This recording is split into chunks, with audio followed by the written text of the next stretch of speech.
नमस्कार आदाब दोस्तों, एक बार फिर से आप सभी का मैं स्वागत करता हूं हमारे इस नए वीडियो में। दोस्तों, ये बात तो बिल्कुल साफ हो चुकी है कि हरियाणा में कांग्रेस की सरकार बन रही है। जनता ने भी कह दिया, जनता ने फैसला सुना दिया, ग्राउंड रिपोर्ट से भी पता चल गया, एग्जिट पोल के आंकड़ों ने भी बता दिया कि प्रचंड बहुमत से, पूर्ण बहुमत से कांग्रेस पार्टी की सरकार बन रही है। इस बीच अब खेला शुरू कर दिया है भारतीय जनता पार्टी ने, सत्ताधारी पार्टी ने। इस बीच अब मशीनों को लेकर खेला शुरू कर दिया है। इनके पास आखिरी हथियार वही बचा है और अब खबर जो आ रही है वो बेहद चौंका देने वाली है। दोस्तों, इस समय की सबसे बड़ी खबर यह है कि ईवीएम की सुरक्षा हो रही, ईवीएम कंट्रोल रूम पर पहरेदारी शुरू हो गई है। इस वीडियो को ज़रा गौर से देखिए। विनेश फोगाट के ससुर राजवीर राठी भी पहरेदारी कर रहे हैं। तो आप देख सकते हैं कि मशीनों में घोटाला करने की कोशिश की जा रही है, इसलिए अब पहरेदारी शुरू हो गई है। बड़ा सवाल ये है, क्या वाकई जो सत्ताधारी पार्टी है वो अब ईवीएम से छेड़छाड़ करके चुनाव जीतना चाहती है? जब उसे कुछ नहीं हाथ लगा तो वो अब मशीनों के साथ खिलवाड़ करेगी। दोस्तों, ऐसा मैं इसलिए कह रहा हूं क्योंकि एक बयान इसके इतर और सामने आया है। दोस्तों, बीजेपी के घोटाले को लेकर संजय राउत ने एक बहुत बड़ा बयान दिया है। उन्होंने कहा है कि हरियाणा और जम्मू कश्मीर में बीजेपी हार रही है, लेकिन पोस्टल बैलेट में घोटाला करेगी। हम सबको सतर्क रहना होगा।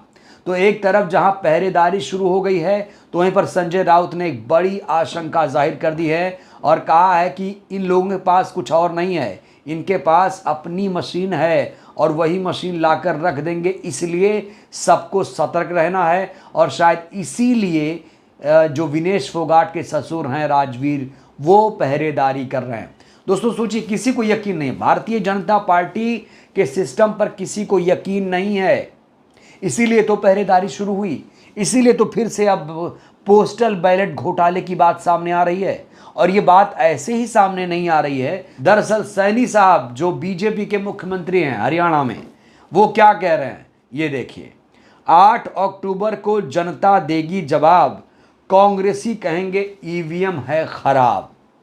जनता ने जब पहले ही फैसला सुना दिया तो 8 अक्टूबर को जनता क्या जवाब देगी? बड़ा सवाल, क्या वाकई भारतीय जनता पार्टी या सत्ताधारी पार्टी के लोग ईवीएम में कुछ बड़ा खेल करने जा रहे हैं? आखिर सैनी ईवीएम का नाम क्यों ले रहे हैं? ईवीएम का जिक्र आखिर कैसे आ गया? जब ईवीएम पर किसी ने सवाल ही नहीं खड़े किया, ऐसी कोई बात ही नहीं थी, तो फिर ये बात कहाँ से खड़ी हो गई?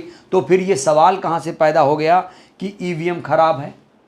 और इन्हीं के बयान के बाद दोस्तों, पूरा जो सिस्टम है और इन्हीं के बयान के बाद जो विपक्षी पार्टियां हैं, नेता हैं, वो सतर्क हो चुके हैं। पहरेदारी शुरू हुई, संजय राउत का बयान सामने आया कि ये लोग घोटाला कर सकते हैं, इनसे आपको सतर्क रहना है। तो दोस्तों, ये जो रात है, ये जो आखिरी रात है, क्योंकि कल से हो जाएगी काउंटिंग शुरू। 8 अक्टूबर से हरियाणा में काउंटिंग शुरू हो जाएगी। आपने देखा होगा एग्जिट पोल में पूर्ण बहुमत से कांग्रेस पार्टी की सरकार बन रही है। क्या ईवीएम में कोई घोटाला होगा? क्या ईवीएम से छेड़छाड़ करने की कोई कोशिश हो रही है, साजिश हो रही है? आखिर लोगों को पहरेदारी क्यों करनी पड़ रही है? जो प्रशासन है, सुरक्षा तंत्र है, वो क्या कर रहा है?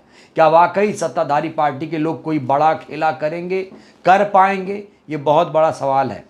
दोस्तों, ईवीएम का मुद्दा बहुत बड़ा मुद्दा है। आपने देखा होगा लोकसभा के चुनाव के दौरान भी ईवीएम का मुद्दा उठाया गया था। एक बार फिर से विधानसभा चुनाव में भी ईवीएम का मुद्दा गर्म हो चुका है।